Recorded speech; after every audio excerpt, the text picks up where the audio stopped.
Hello guys, so welcome back to my channel. Today I am going to start very simple topic which is normally used in any coding. Here we are using for loop. How to use the for loop and how the basic of the for loop I'll try to explain here. So loop will be start from the start loop. So we are starting the loop and then it's required some initialize variable where we define some variable like suppose we started our loop I and then we will define the variable I equal to 0, and then if condition is true it will execute and it will be complete the loop statement, update the iteration variable, and again it will check if still condition is true. It's again execute loop body and then update iteration variable.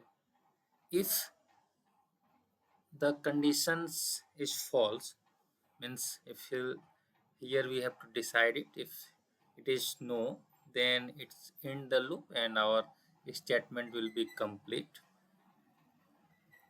Now we'll start writing the code. So I'll write very simple code. Here you can see he created the loop. So here we'll use the for loop. So this is the iteration statement of that one. This is the basic syntax. So here will loop is I equal to 0, and then we'll check the condition. It should be less than 5, and then we have to update the statement.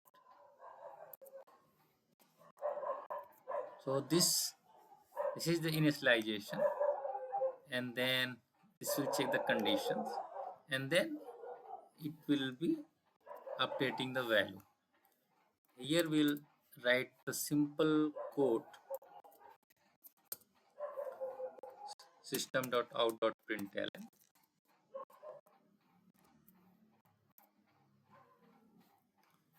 and just will print the value I. And let's run this code. We'll run it, and here you can see value is printing 0 1 2 3 4.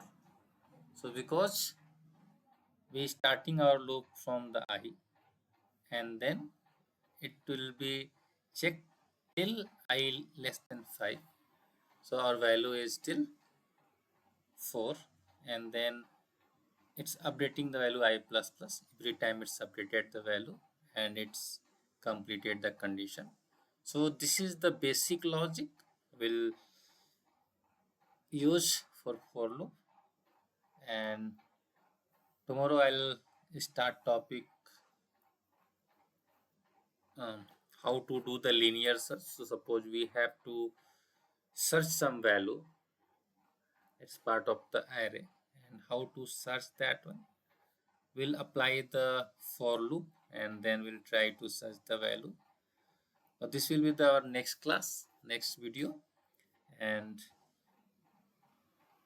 today I just started very basic how to write the for loop and how to execute it.